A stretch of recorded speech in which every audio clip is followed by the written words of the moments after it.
Gray of Wall of Voodoo, taking a bit of a time out from their European tour to come and visit us, so welcome, gentlemen. Thanks, hello.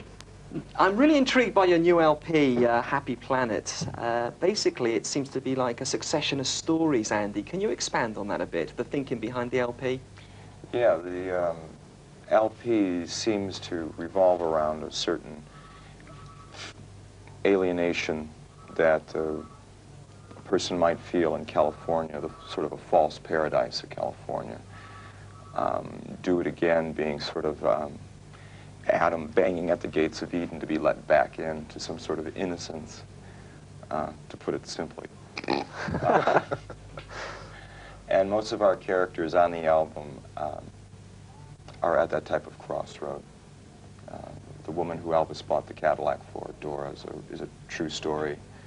Chains of Luck is sort of an impressionistic portrait of that feeling, on and on. Do you think, Chaz, that perhaps as a result of your writings here, we get a false impression of the States, those of us living outside it? Because we do tend to think it begins and ends with New York and LA, but there is plenty in between, isn't there? Oh yeah, I mean, there's a whole continent in between all that, yeah.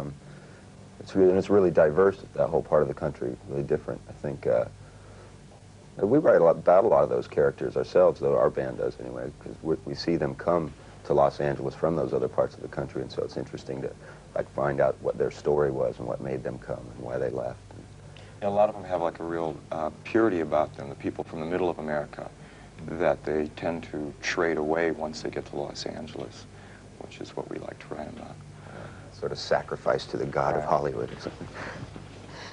Do you spend a lot of time observing people then, sort of going around towns and so on, actually just looking at the way people behave in America? Everywhere, yeah. We do that in London as well, you know. It's fun to hang out in the pubs and watch these characters, you know, and try to discern what makes them tick, I suppose, is the idea.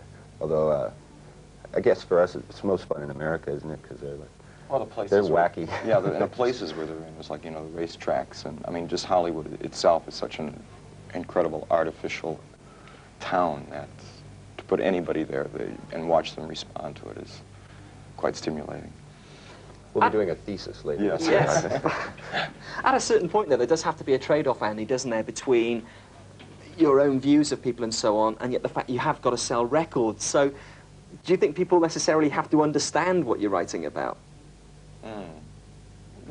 Yeah, I would think that if they came to Wall of Voodoo are listening to Wall of Voodoo, they would listen with that in mind. Wall of Voodoo has always had a tradition of stories being told in a different sort of manner. So I think they would come expecting that and not, you know, why don't we go dance tonight, baby, me and you, and wear our hair funny, you know. Okay, we're going to take a bit of a time out now and go back in time to a hit that was very big for you in Australia, as I understand it, yes. Far Side of Crazy. Okay, here they are, Wall of Voodoo. Far Side of Crazy. I've got two of the guys in the studio with me. That's Andy Preboy and Chaz T. Gray. I always have to look down at my list for that, Chaz, to make sure I get the middle name right, or the middle initial. Yeah, the middle name. That's the whole thing. That's the whole thing. Sure you're not Chaz T. Gray the Third or Junior or something? It's actually Dr. Charles T. Gray. We were talking about the new album and the various stories involved therein, but the fact remains that a lot of the guys in the band have been through various jobs and through various experiences in life, if you like. Do you sort of bring those with you, do you think, in observing other people too? You know, the fact that you've worked in steel mills, done stuff for mail order companies, has that been useful in like building up this experience for songs? Yeah, there is just a natural empathy that comes with that. It takes away any tendency to be an elitist towards what you're looking at. You know, I've worked in a morgue, I've worked as a janitor, I've sold toys, I've been a legal messenger, so, you know, you can't, it helps to heighten, well, yeah, you understand the people you're singing about. Yeah. Also helps you, like, create other stories for the people that you see, you know, you can, like, imagine that they were one of the people you worked with at the racetrack or something, maybe, and develop a story for them, you know, the character.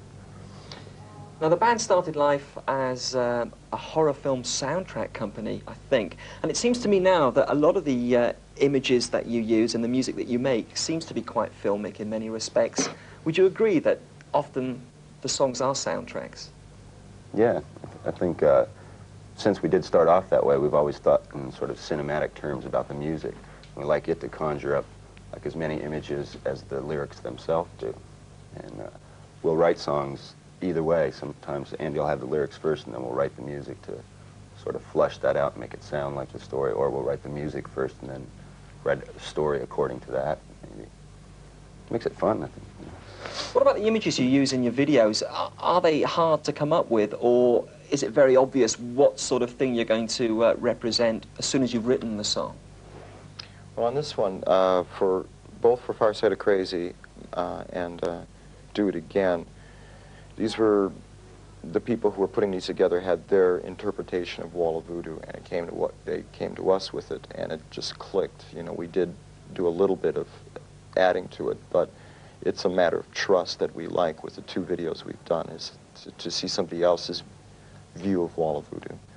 So, yeah, and a lot of it has to do with, we'll just sort of give them a general maybe idea, like Far Side of Crazy was, we really want to go out in the desert and do this, and then into a casino, and you know, you figure out exactly what your interpretation of all that is, and they kind of take it from there. So you have to work hand in hand, I guess, with those people. And tell us about Do It Again, Andy. We're going to take a look at that clip right now. It's the new single, of course. The video clip features Brian Wilson sort of parroting some of the things he's reputed to have done in the past couple of years. It was shot by Steve Sadian, who made a underground film called Cafe Flesh, and that's us in pink suits dancing around. Okay then, and it's a version of the Beach Boys classic? Do It Again. All righty, let's take a look at that then. Thanks once again, Andy. Thank you, Chas, for coming in. All the best with the European tour. Thank you. Thanks a lot. And here they are then, the brand new single from Wall of Voodoo.